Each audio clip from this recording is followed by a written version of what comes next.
a little bit late because, our time changed. Oh, sorry, Geshe.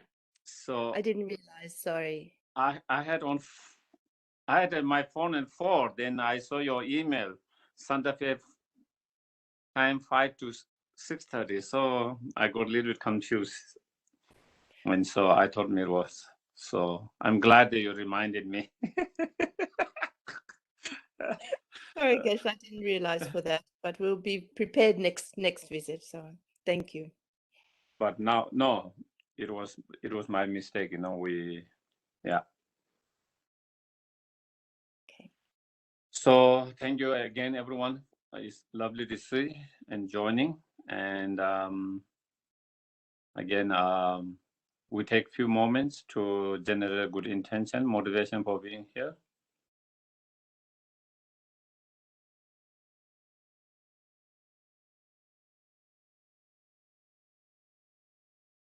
May our time coming here together become a cause and condition to actualize and complete the practice of six perfections.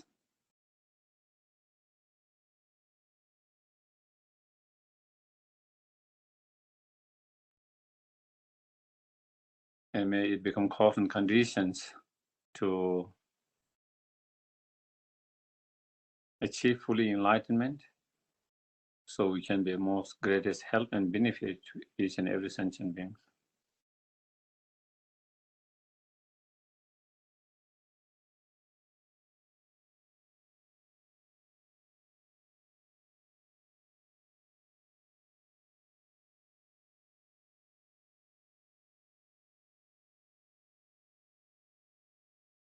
So then we can do the refuge and bodhicitta. Yeah. Sangye chodang soge sonam ma changju badu dane ya. Sagi sheshe be sonam ki. Tola penje sangye duba. Sangye chodang soge sonam changju badu. Sagi sheshe be sonam.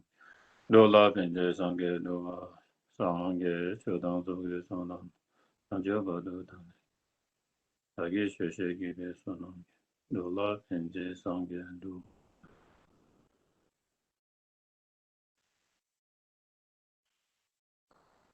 So last week,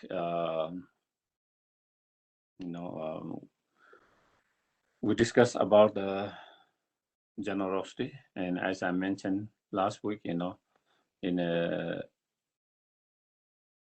the lumberings, in terms of the generosity, the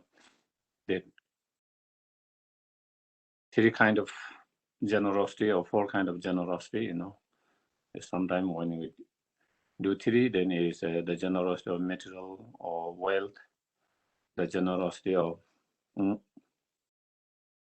body, and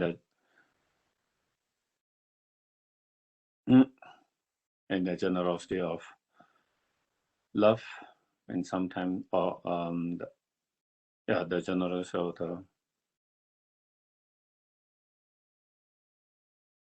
fearlessness, and the generosity of the okay. And then we decided to kind of talk from more from the point of view generosity of body, speech, and mind. And so within the generosity of body, we talked about the generosity of material mostly last week. And the practice of generosity, actually the body itself, for the beginner is never encouraged to practice, but actually is discouraged. It is only encouraged when you have reached high level of realizations to practice the generosity of the body itself. For beginner, maybe you can visualize, for example, there are certain practice, you visualize offering of your, blood to those spirits who drink blood. You visualize making the flesh, offering of the flesh to those spirits who eat flesh. So in that way, through that kind of visualizations, there's some practice that one can do that in terms of practice and the generosity of body. But in terms of actually giving the body itself, for the beginner, is discouraged. Okay, and but when you reach certain realization, for example, when you reach first bhumi, the path of seeing, then of course you are encouraged to even practice the generosity of your own body. And when we have very high level of bodhicitta mind and wisdom realizing emptiness, at that point, even when you give the body, you don't have the pain, the physical pain. And when it is helpful for other sentient beings, then you are allowed to, or you are encouraged to do that, practice the generosity of body. As Shantideva said, and in many other scriptures, when you feel like you are cutting, when you cut your body to practice generosity, when you feel like it's cutting a vegetable, meaning that you don't really have the pain, so much pain that we would have now, and then at that time, if it's a benefit to practice generosity, then it is encouraged to do that. And sometimes when you hear such statement, to that feel like vegetable, no pain. Sometimes it's hard for us to grasp, isn't it? How can you cut your body and not feel the pain? Because that is not our experience. Because there is not our ordinary experience. So, it's hard to relate us with that, When I first saw that statement, I was also a little bit skeptical, can really someone really, while cutting their body, part of the body, and not feel the pain, But again, as I have been reflecting, over many years after I saw that statements, those teachings, I begin to come to conclusion that it is possible. It is possible when you have such a incredible high level of bodhicitta mind, as well as the wisdom realizing the emptiness directly.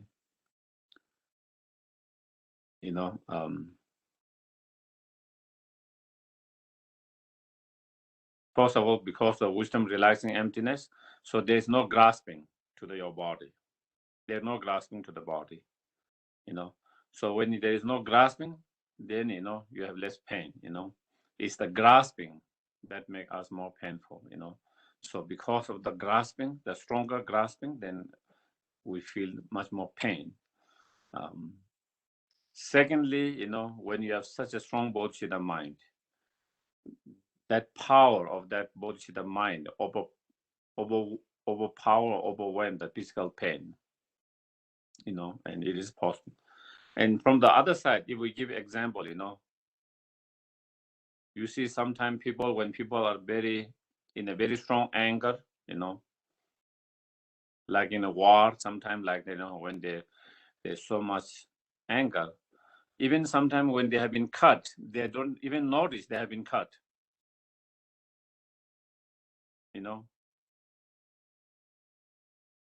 in those war, in those battle, even they have been cut for some moments, they are not even aware they have been cut. That means they have not felt the pain. If they feel the pain, they will be very aware immediately, But because of there's so much emotions, whether it's the anger or whatever that passions, they are so strong that overwhelm the physical pain. Only later they realize they have been cut. When that emotions become less kind of subside. If that happens, when you have that strong negative emotion where you don't even feel the pain for certain moments, imagine when you have such a strong mind of bodhicitta all the time. So therefore, then with that, then to me, it seems like it is possible. It is possible. So anyway, in terms of the body, the practice of generosity of the body, so it's encouraged for the highly realized bodhisattvas, but it's not encouraged for the ordinary beings. For one, the pain, we might not be able to deal with pain, and that can the pain can power our positive thoughts, and that. And also, because of the pain that we cannot deal with, we might regret it later, because of the pain. And also, we give up this precious human life, but if we are not confident we will have a next precious human life, then again we might be wasting such a great opportunity. So therefore, for the beginner, it's not encouraged, but definitely for more highly realized beings, then definitely even the body. And for the ordinary, as I said, we can do the visualization. Like sometimes some practitioners go to the cemeteries where there's supposed to be a lot of spirit. They do joy practice. With the joy practice, then they visualize giving their organ, each of those organs, each of our part of the bodies, and so that can be part of the body. And then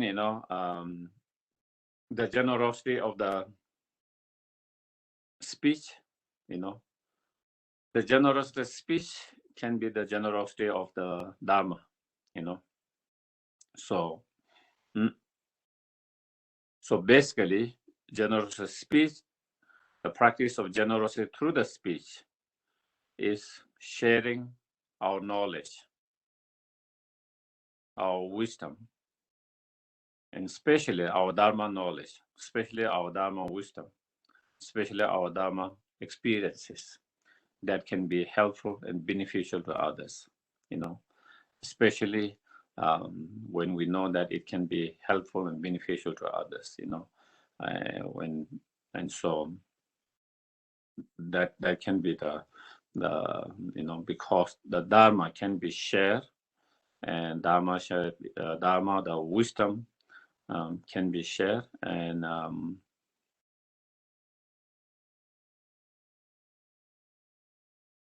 by sharing our Dharma, by sharing our wisdom, by sharing our experience, our own experience, our own wisdom, our own Dharma doesn't get less. Actually, it only improve, and sometimes it is, our teacher always used to say, the best you learn about Dharma is when you started to teach or share with others. Because you really have to think, contemplate yourself to convey the message. You cannot just say something if you don't really fully understand yourself. When you are listening, because we don't have to contemplate so deeply, so sometimes we feel like we got it, but when actually we try to explain to someone, then we don't know, then it seems like we didn't understood. So in order to explain to someone, you really have to contemplate and think, and through that you get to know it more better, and so therefore and you don't to share the Dharma, the knowledge, whatever knowledge, wisdom, especially Dharma knowledge and wisdom, you don't have to have the title of the teachers, in our everyday life, wherever we meet people, if there can be any benefit, help, that by sharing some of those knowledge, wisdom, then we try to share it. And that is the practice of generosity of the Dharma, the practice of generosity through the speech,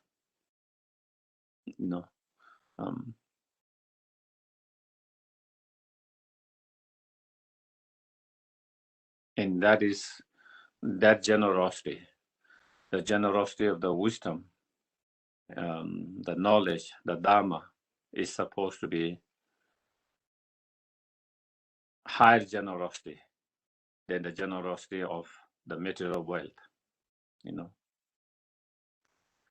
Because with the material wealth, you know, you can help someone to reduce their suffering, to reduce their pain, but we can only help for very temporary, you know, very temporarily.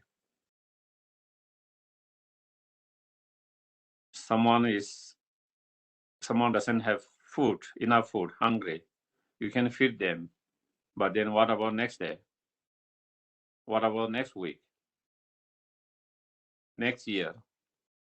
You know, so you can only help them to reduce their suffering only for a day, or maybe even more for a week, for a or month, a year. But still, they have many other sufferings. It's not only the suffering of the hunger. You know, they might have some suffering of health issues. You know, they might have suffering of mental and emotional sufferings. So you can only help very little. But if we can help someone with the generosity of Dharma, and if they started to work with their mind through the understanding of the Dharma, and if they try to apply, implement it, and practice themselves, then we are helping them to get rid of samsara from the permanently from the helping them to get out of samsara permanently. That means helping them to get free from all the suffering, not just one suffering, not just one suffering, all the suffering, physical, emotional, all the mental sufferings, not only for a day, a week, but permanently. So therefore, that practice of generosity is more superior than the practice of the generosity of the material things, if we can do that. And so therefore, you know, whenever we get any opportunity to share that, not forcing, you know, it's like we are not trying to force someone a dharma, you know. They have to, it has to be, there has to be some interest, you know, but or ripening of the right conditions. And when the coming ripening of the right conditions, and when there is some interest, then if we share that, you know, that can give a seed of the Dharma in their heart, and that could change. That would change their life, you know, forever, for a positive, for a betterness.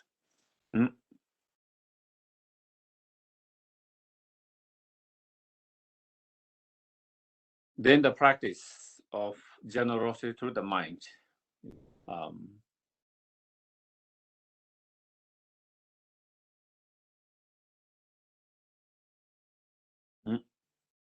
The generosity of the practice through the mind, you know. As I mentioned before, you know, last week, the main practice of generosity is training your mind to share and give. You know, that is the main, you know, the state of mind. Training your mind to be able to share and give, you know. And when you perfect that state of mind, then you perfect the practice of generosity. You know, even you might not have any wealth, you know, even you might not have any wealth.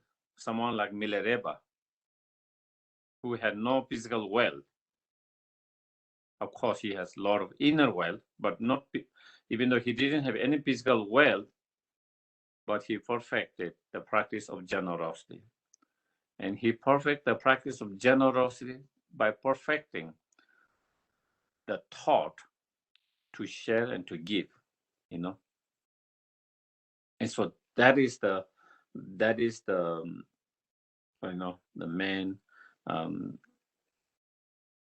practice of generosity. And so that is the, you know, that is the actual practice of the generosity, you know. And then out of that thought to give, that thought to share, out of that thought to give and share. And then, of course, with that, then we actually share through our speech, such as Dharma, or we share and give the physical help, material help, you know. Um, and so those all then become the practice of generosity through mind, speech, and body, or body, speech, and mind, you know. Mm. So for, yeah.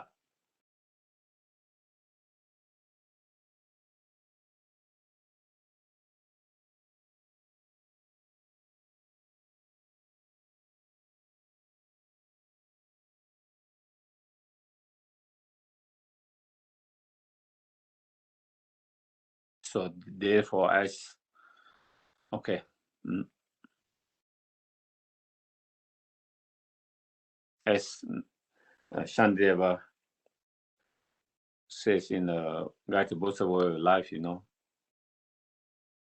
if the perfection of generosity is to relief of all the poverty, then how come the Buddha has perfected generosity? Because there is still a lot of poverty in the world, you know. And then the answer, the perfection of generosity is not necessary to be, in order to perfect the practice of generosity, is not necessary to be make free of poverty in the world itself, but it is through training your mind of giving that you can then, through that, when you perfect it, your mind of giving, you know, and the wish to give, share, and then through that, that is what you are able to perfect the practice of generosity, you know. Mm.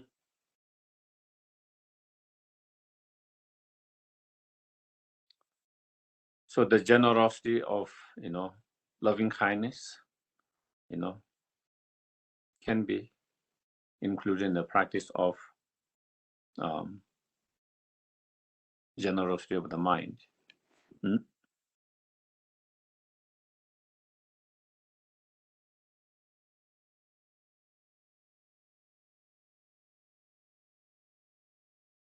When you send your love and compassion to others, when you send love and compassions, when you give love and compassions to others, when you show your love and compassion from your heart,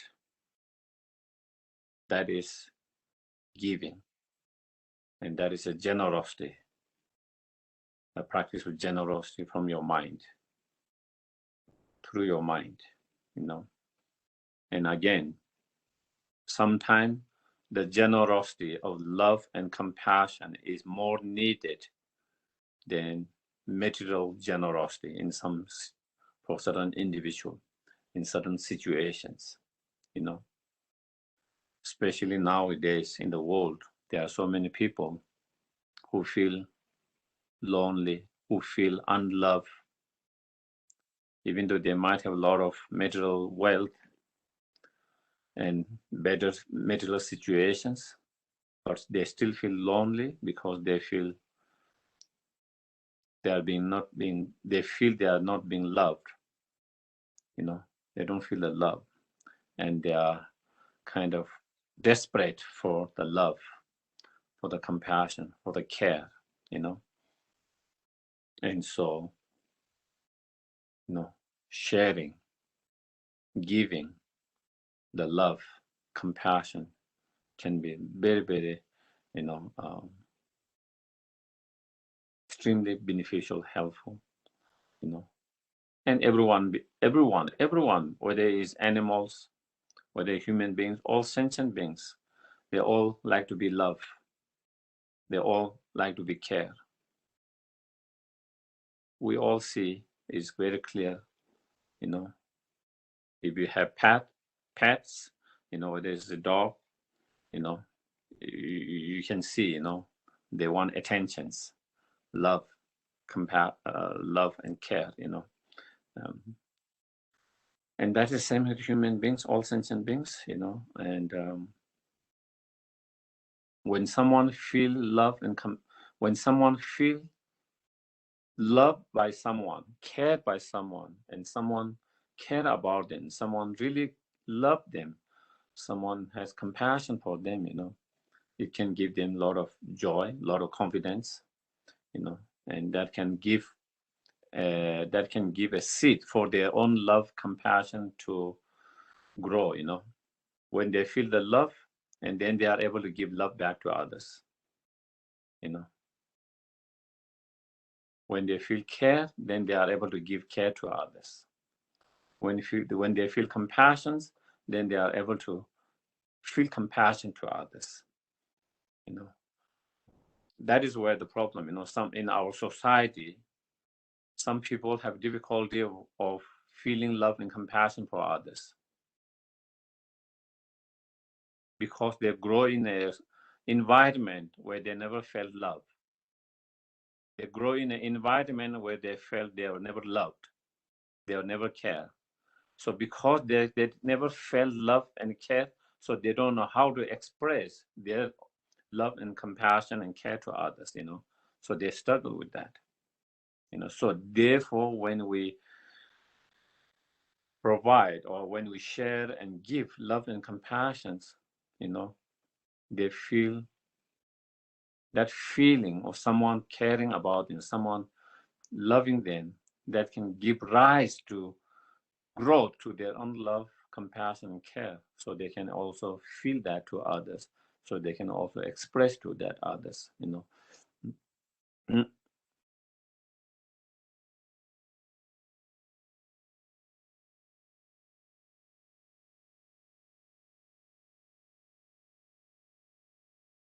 And then in our practice, like when we do for example, the practice of Tonglen, taking and giving, and when you do the giving, when we do the giving, we transform all our virtues. We transform all our virtues, all our positive energy, all our happiness, all the goodness in the form of whatever those different individual needs are, transforming whatever their needs are, and then sending them and giving them. Again, that is the generosity of the mind, generosity of the mind. Training your mind to give whatever their needs are, training your mind to give whatever their needs are, Those who need food, we give them food. Those who need drink, we give them food, drink. Those who need heat, we provide them heat. Those who need coolness, we give them cold. Those who need clothing, we give them clothing. Those who need shelter, we give them shelters. Those who need, emotional support, we give them emotional support. Those who need moral support, we give them moral support. Those who need, encouragement, we provide them them encouragement. Those who need virtues on the path, we give them the virtues. Those who are on the path and those who need different, those who need, renunciation, bodhicitta, wisdom, we give them. Those who need, the practice of six perfection, we give them. Those who need 5 path, 10 bhumis, and that we give them. And so those who need, the happiness of this life, happiness of future life, we give them those. Those who need the happiness of liberation, we provide them the happiness of liberation. Those who need the happiness of fully enlightenment, we give them the happiness of fully enlightenment, so that, so basically giving them and sending them and providing whatever their needs are. Of course, if we have the resource to actually really give in real, then we try to do that, not just kind of visualizing, but actually, if we have the resource, opportunity to give in actual, whatever those, and to help them to reduce their pains, we actually try to do that. But even we don't have those resources ourselves, at least we can train our mind through that kind of visualizations and transforming. So even though we don't have the all the resource immediately, but then we take all our virtues that we have created through the 3 times, all the virtues, all the happiness, all the goodness, all the excellence, and transform them, all of that, into whatever their needs are, and we give them, we send them, and we give them.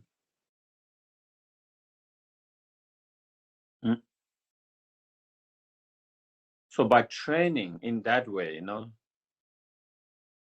to be able to send, to be able to give, then in the futures, whenever we have resource, whenever we get the resources to be able to share and to give, we will be able to give it easily, without much hesitation, without feeling difficult to give, because of training your mind. You have trained your mind to let it go, to share and to give.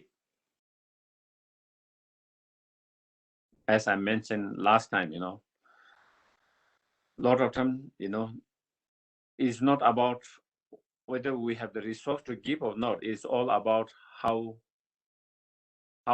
strong our heart is,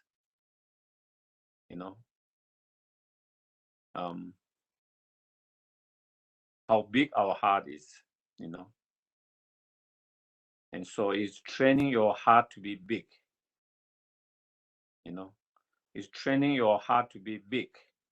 It's training you to have less fear of giving and sharing, because those are the things, even sometimes when you have a resource, our heart is not big enough. We still have a lot of fear. If I share, if I give, what will happen to me, and this and that. So that kind of fear, and and so therefore we have to overcome all this kind of fear. And so it's training to be less fearful, to be able to share and give, to training to have a good heart, big heart. And so when we have big heart and that kind of less fear and less grasping through those training your mind, then whenever we have any resource and whenever we have the opportunity, we will not have any difficulty to be able to share and give. As you see with many practitioners,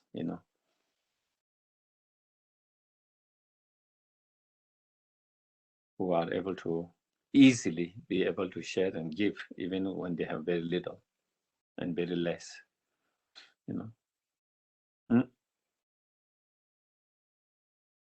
Not only they have no fear of sharing and giving, and with such a big heart, but they are so delightful and joyful to be able to share and give, to be able to give and share. They feel so joyful when they are able to share, when they are able to give,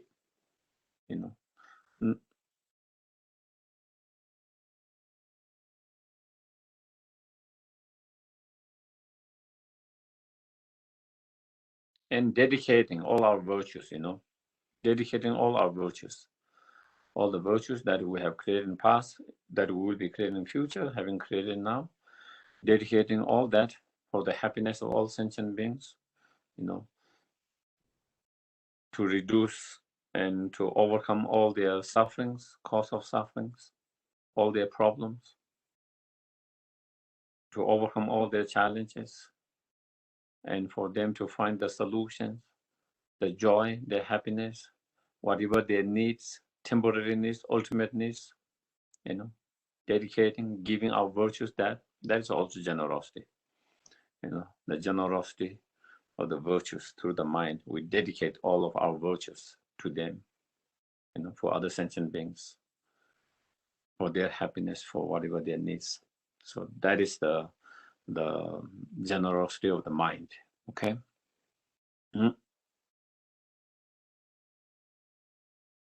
So we can practice the generosity of the body or the material, generosity of the speech, or knowledge and wisdom and dharma, or we can practice generosity of,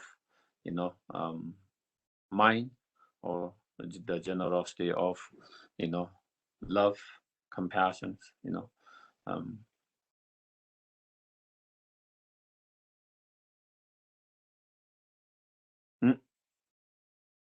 and sometimes,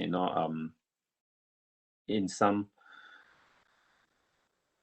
scripture they call generosity of fearlessness, and that is, saving the lives of any beings, So of course, when they are in danger of the life, danger to their life, there's a lot of fear, when there is a danger, whether it's an animal, whether it's a human being, whether it's any kind of sentient beings. So we give them protections.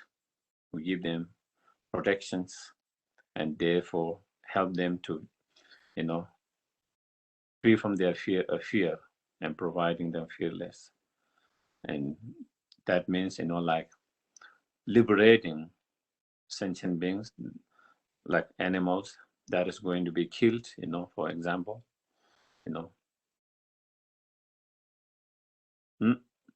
or sometimes when you see, bugs that has been drawn in the water, keeping them and saving them in some place, or if you see some animals crossing the road where it can be crashed by another car, when you see, you pick them and put them in the more safe places, So those are the some of the examples of the generosity of fearlessness, or the protections,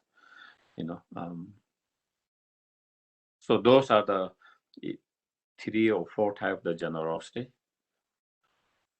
So in order to make the generosity, the practice of generosity, more powerful, more beneficial, then at the very beginning, whatever generosity you practice, whether it's through body, speech, mind, whether it's wealth, virtues, whether it's dharma, to have the bodhicitta motivations at the very beginning.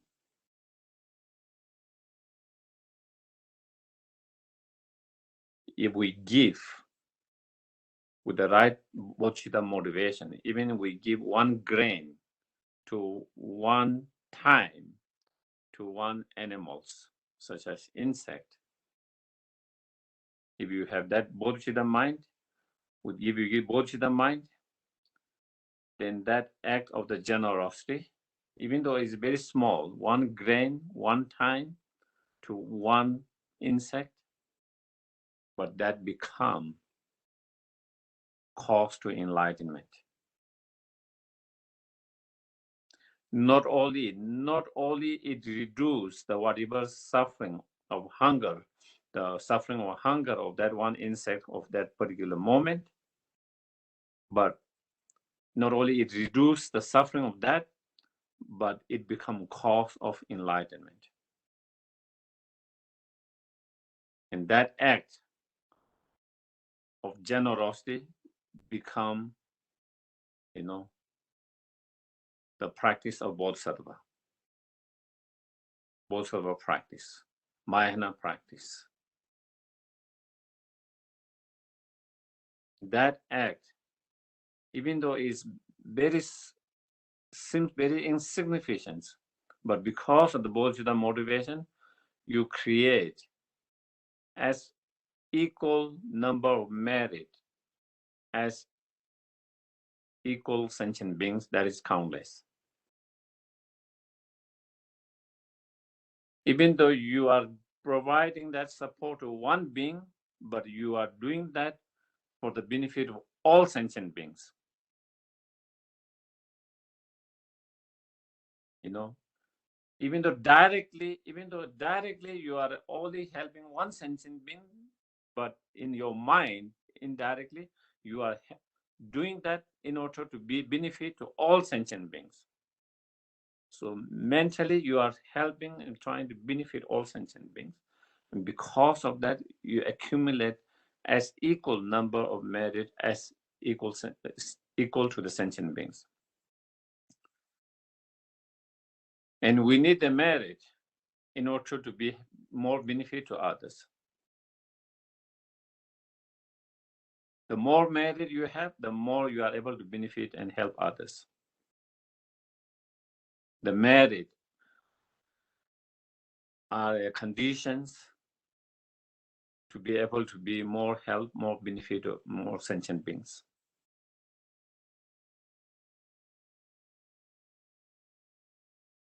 And so, of course, we need as much as conditions, resources, as much as possible to be benefit to other sentient beings.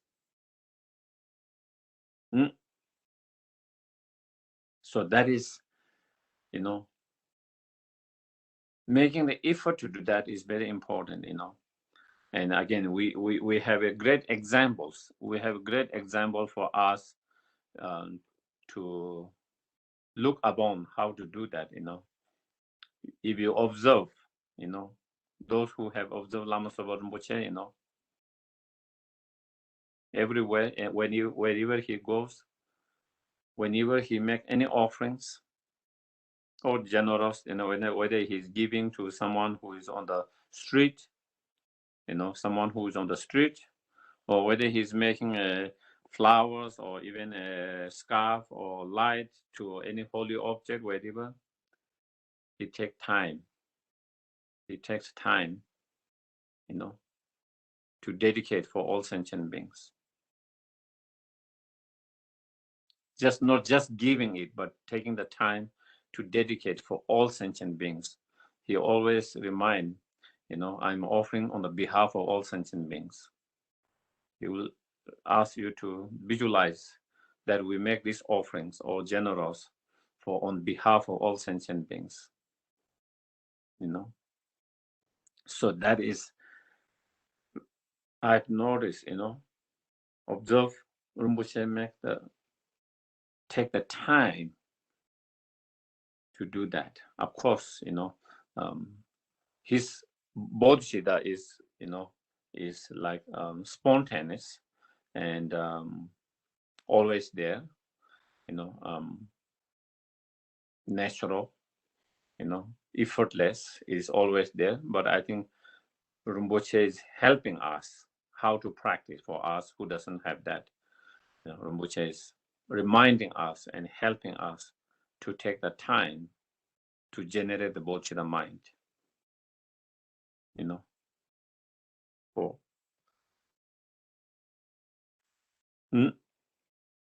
so that is at the very beginning.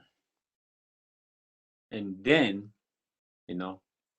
when you actually practice the generosity itself, whatever generosity you are practicing, whatever object,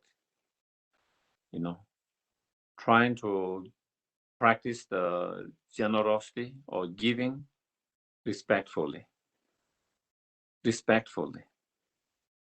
in terms of the actions, when you actually give and when you actually share, when you actually practice generosity with a great respect. And then again, that is another, again, you can observe, you can see Lama Zopa Rinpoche, even on the street when he's giving for those people who are on the street,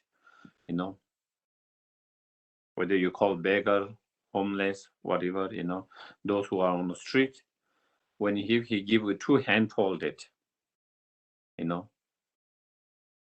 very respect, bowing down, with two hands bowing down.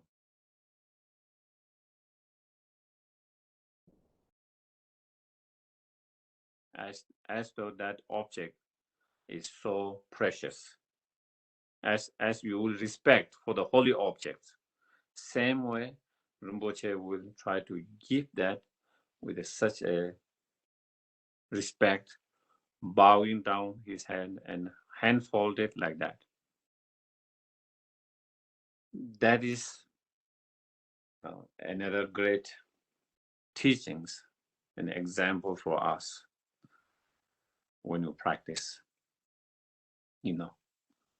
And when you do that with such a respect, the other person who's receiving your generosity, they feel, you know, not only we are helping, you know, for example, by providing a food, for example, not only we are helping them to reduce the pain of hunger, but when you provide, when you give such as high respect, their dignity, you know, they feel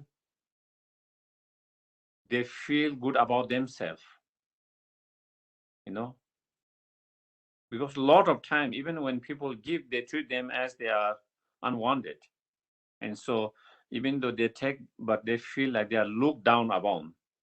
They become kind of, they feel shame, embarrassed, you know. But when someone show, not only help you whatever is needed, but when someone show such a respect, it can uplift their, it could uplift their mental state, you know, give them more courage, confidence in themselves, you know. That can have very strong impact on their mental state, emotional state. When we provide some help, whether we provide it disrespectfully or respectfully, that could have a lot of effect on that person who's receiving the help, you know.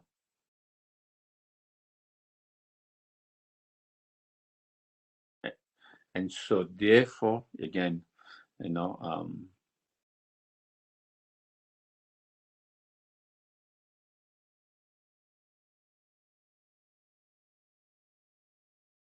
and so basically what is we try to give or provide, practice the generosity as much respectfully as much as possible, you know. And of course,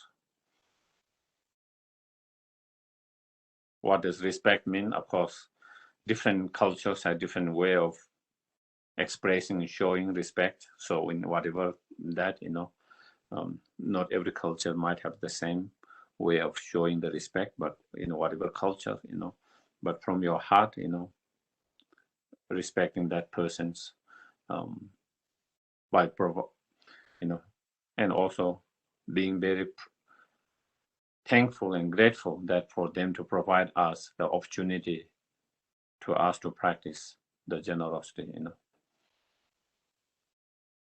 feeling grateful, thankful for providing that opportunity, you know. Mm. And then when we practice, trying to bring the wisdom into it, you know, as in the Dhammakata Sutra, as it is said, you know,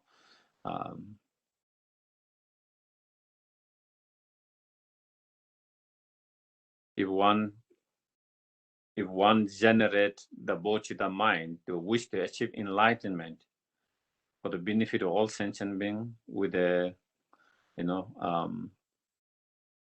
with the inherently grasping mind, then that bodhicitta mind, you know, will not be bodhicitta, and that bodhisattva will be not bodhisattva, you know. And if we practice the generosity and all other six perfections, other perfections, with a grasping of inherently existing of that object, then that doesn't become the perfection of generosity, you know. So as it is mentioned, so of course there, When he said not bodhisattva, I think it probably means, not Arya bodhisattvas, and that bodhicitta does not become ultimate bodhicitta, because in order to become ultimate bodhicitta, then it should be supported by the wisdom realizing emptiness directly. And therefore, if you have wisdom realizing emptiness directly, then of course there will be no grasping of inherently existing, of the enlightenment, inherently existing of the sentient beings, inherently existing of the mind itself, in terms of bodhicitta, So, and then when we practice generosity, we try to see, the object that we practice generosity. For example, if we're providing a food for someone, or seeing the food that we're providing or giving is empty of inherent existence. The act of giving itself, or the act of generosity itself, is empty of truly existence. The sentient being to whom we are giving, whether it is a human being, whether it is an animal, that itself is empty of inherent existence. And the person who is giving myself is also empty of inherent existence. And so again, we try to see, the action, the subject, the object, all of them as empty of truly or inherent existence. And when we are able to practice that, then the practice becomes much more powerful, much more powerful, much more effective.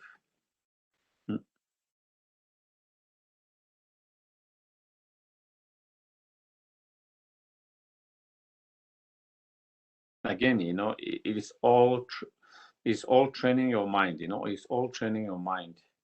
Of course, at the very beginning, we might not be able to remind that.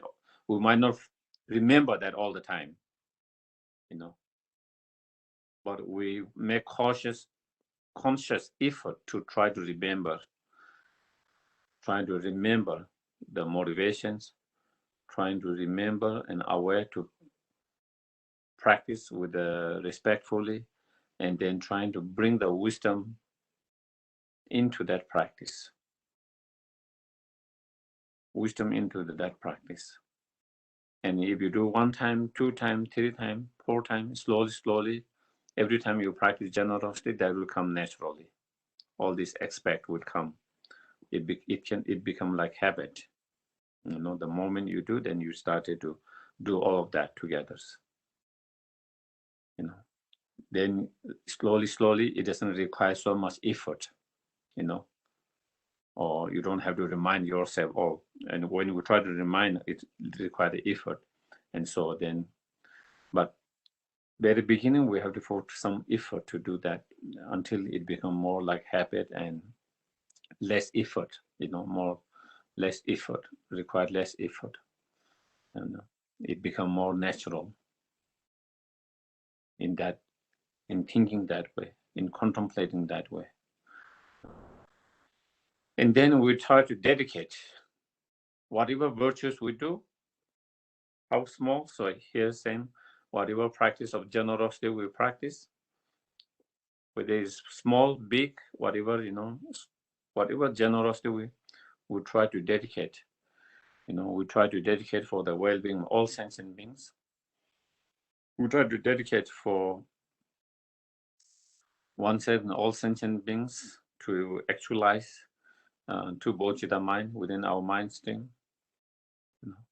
We try to dedicate to achieve fully enlightenment for the benefit of all sentient beings. So we try to dedicate in that way. And then also, you try to bring wisdom into the dedication, as Lama Sopa Rinpoche always does, by thinking, due to Titam Mary, which empty from its own side, may I, which empty from my own side, be able to achieve enlightenment, which empty from its own side, for the benefit of all for the benefit of all sentient beings who are empty from its own side. So therefore, again, trying to bring the the the wisdom also in the dedication you can, and through that then we apply both the wisdom and the method together. And when we practice the wisdom method together, then it becomes extremely powerful to reduce both selfish attitude and self-grasping ignorance. And it becomes cause of, two kayas, Rubakaya and Sambhava I mean, Dharmakaya and Rubakaya. Mm. And so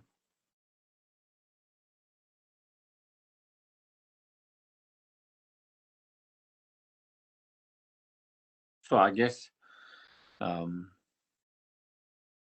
is more or less for the. So maybe we will have 5 minute break. Okay. Okay. Thank you, Geshe. Thank you.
Before we start the questions,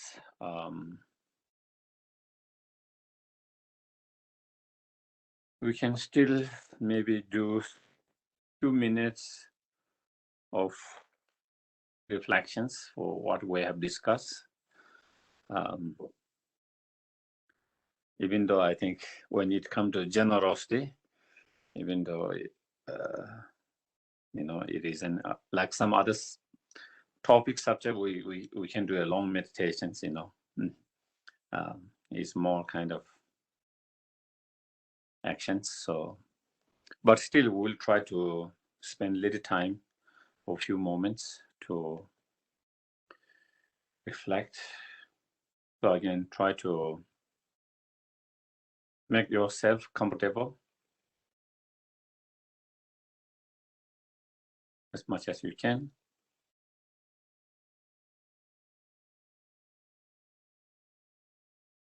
And you bring your attention to the breath. Watch it mindfully for a few moments.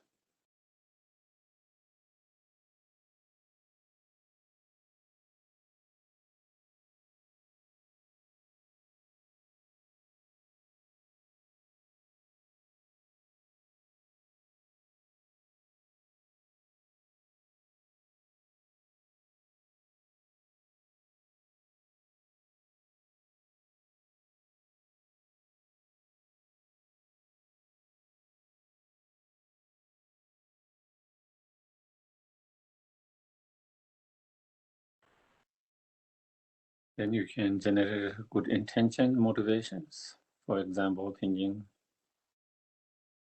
may our reflection, contemplations become cause and conditions to achieve full enlightenment for the benefit of all sentient beings.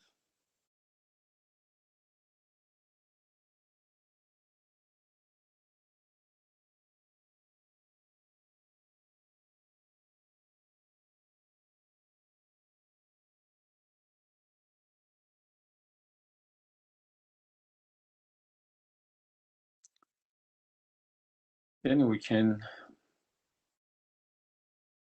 bring one of the experience in the past, or you can imagine, someone who needed help, whatever help it is, whether it's a material help or whether it's a non-material, help.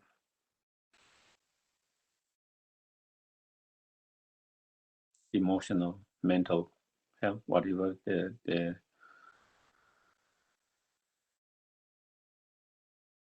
need of help, and you have the opportunity to help.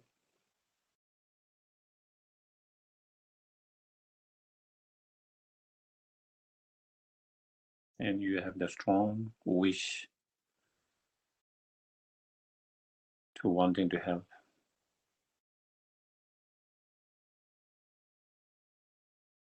Especially we can start with someone you care so much, love so much with that person or that being.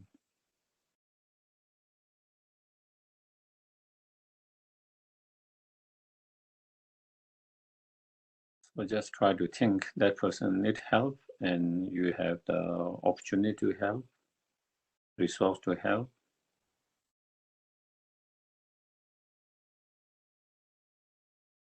And you have the wish to help.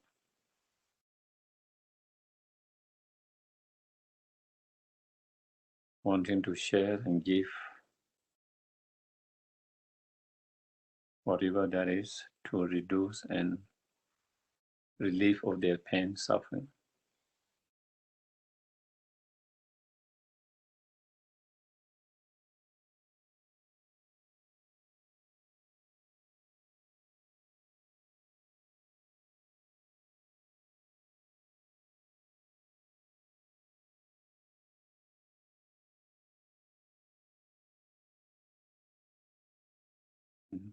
Just observe how do you feel,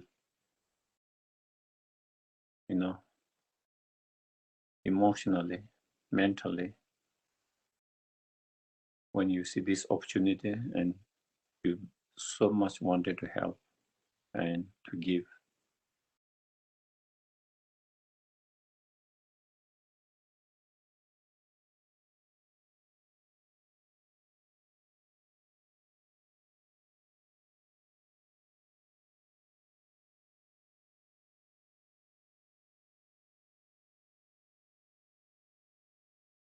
See that the wish, the thought to give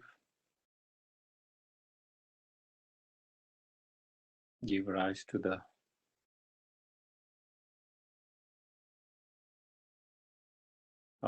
compassionate mind, loving kindness.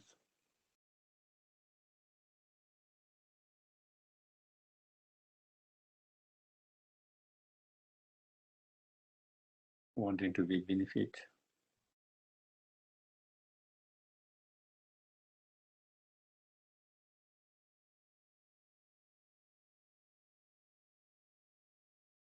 Wanting to solve the problem, reduce the problem, suffering.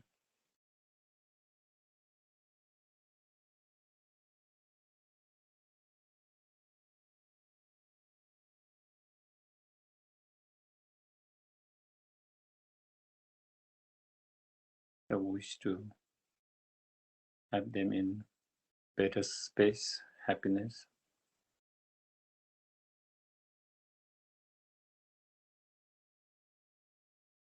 How it gives rise to all of those other positive emotions.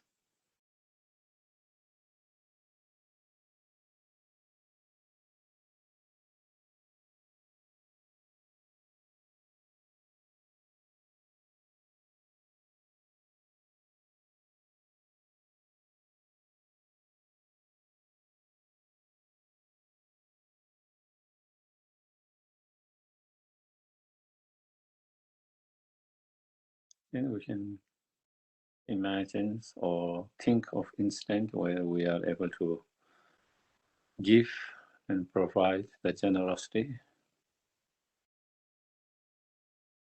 with the joy and respectfully.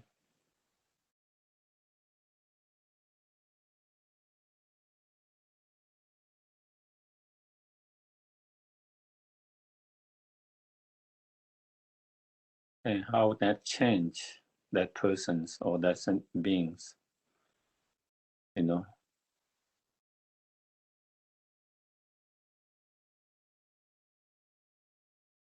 how much joy they have to be able to receive that help.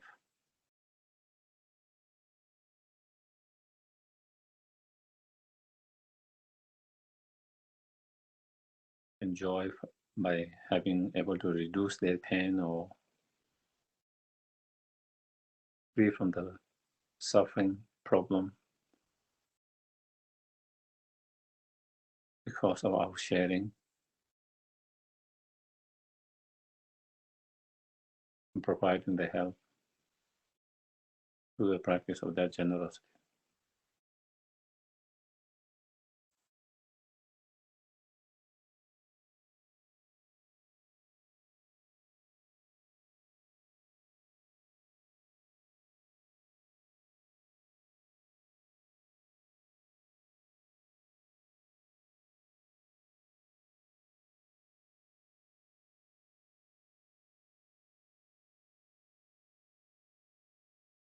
Not only that person's or that being is being reduced of their pain, problems, sufferings,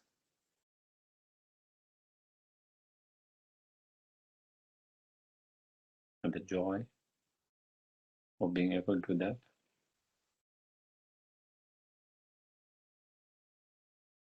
but sense of appreciations, gratefulness,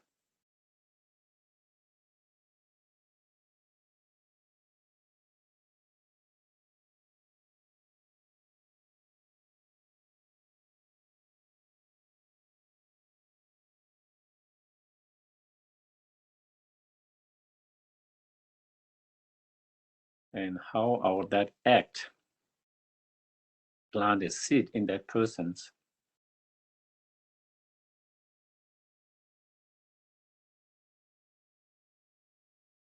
to have more trust and respect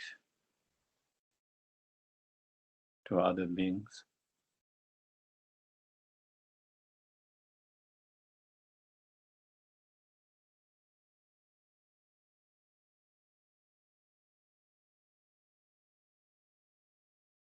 How you plant the seed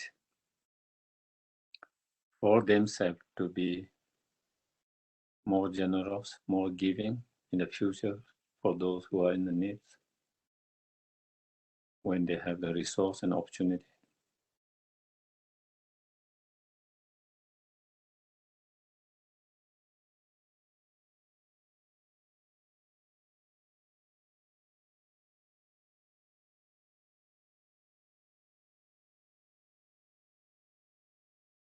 And how that our act of generosity planted seed in them to become more kind, more compassion,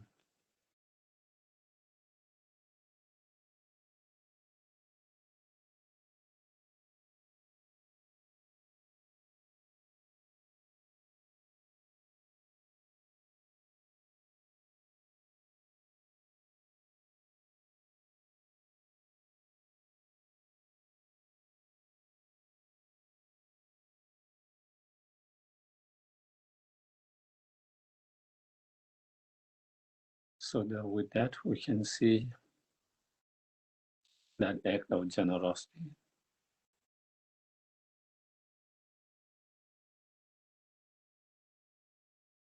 give us joy, feeling of meaningful.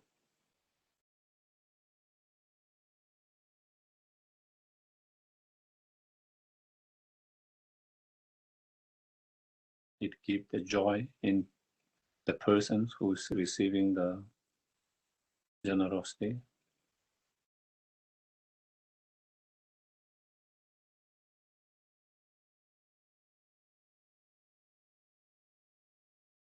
It gives rise to our loving kindness, compassion,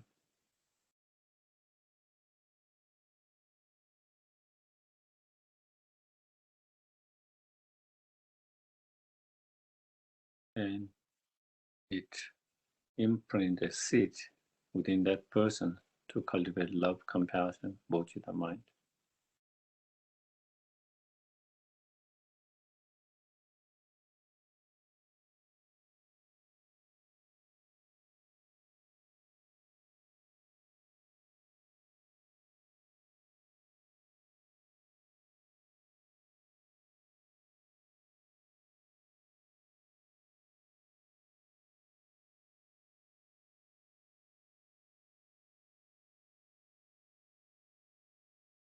And through that practice, we create a lot of merit. With a lot of merit, we get closer and closer to enlightenment quickly.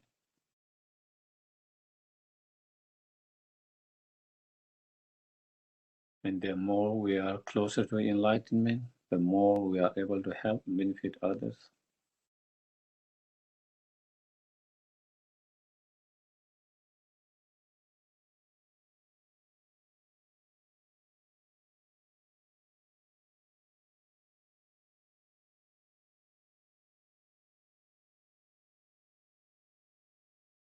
So you can bring back your focus to the breath.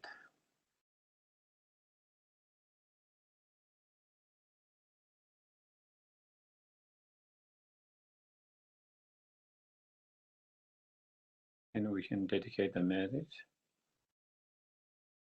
to cultivate and fully develop the two bodhicitta mind within our mind stream and all sentient beings.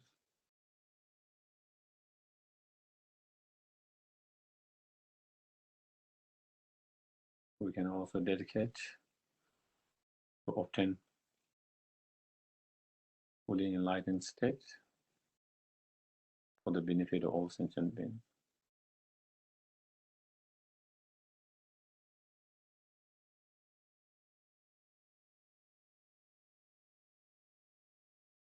Okay, so maybe I can take some questions. If anyone has questions or comments, please feel free to do that.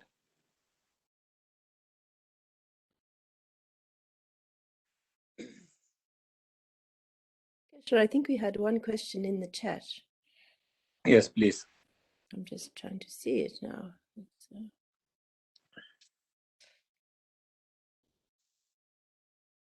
That's it. Sorry.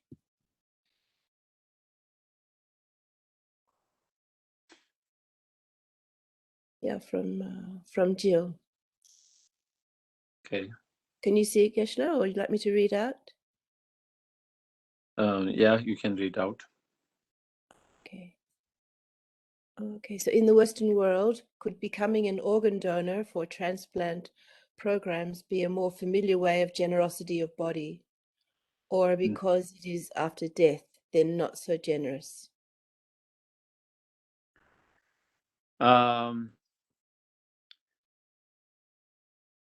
Is it generous? It is absolutely generous,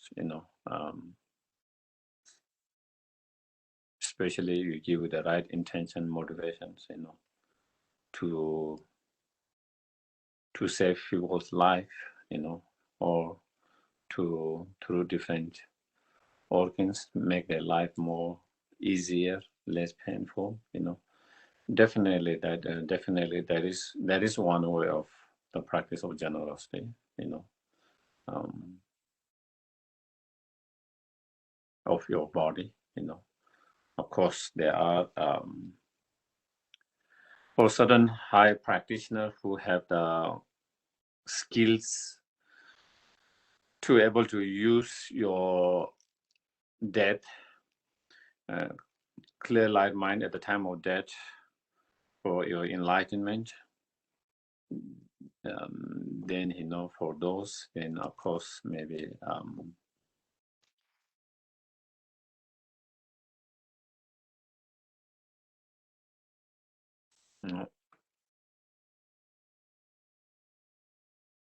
maybe they might be able to use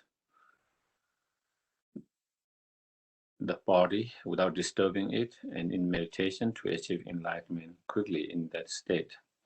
But I think for most of the other peoples, we don't have that skills, that kind of to be able to transform that. And so therefore, if we can use it to be benefit to others by donating, then that is also great. Is a great practice of great generosity. Yeah. So I don't think it become less. Geshe, and the other Jill that's with us today, she's asking, is being a blood donor also generosity of the body? Yes, absolutely. Yeah, it can be part of the, yeah.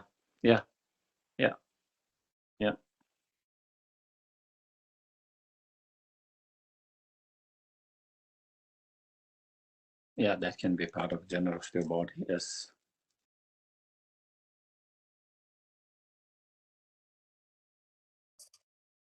So if you have a question, you can unmute yourself and ask or put in the chat, whatever you think.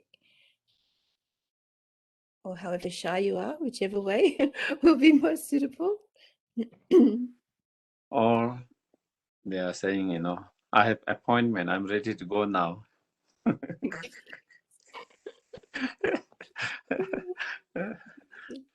Maybe like that.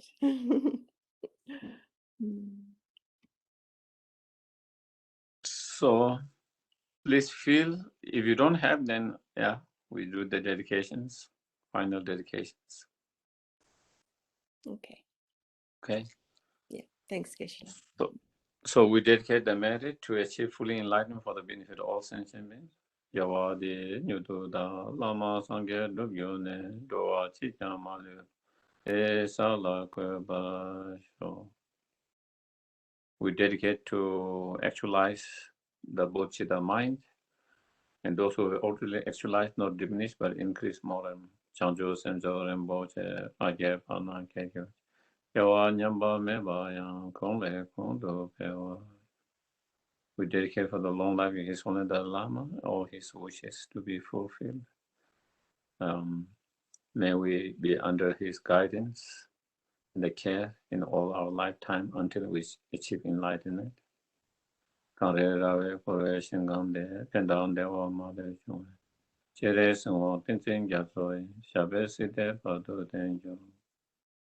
also dedicate for long life of Lama Sabha Rinpoche, all Rinpoche's noble deeds and project be successful without no obstacles. May we be able to please him, all the gurus, through our practice. Thank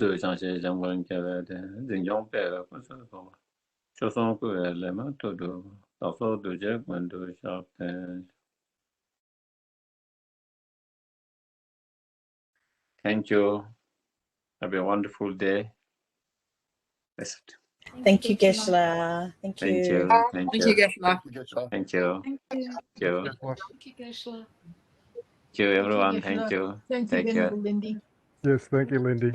Yeah. Oscar, could I have a request first before we finish for you, Geshe, for our final week for next week on the topic of morality?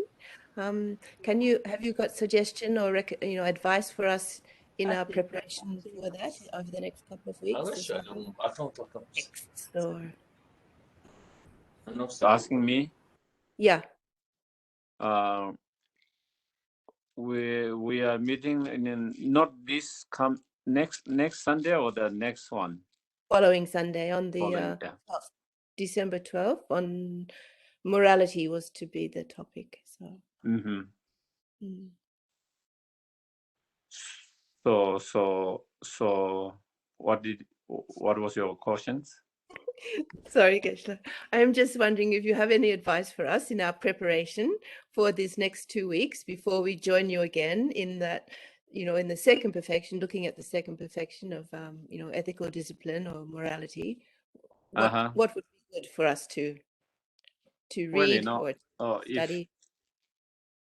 I think there is a Lama Tsongkhapa's commentaries on the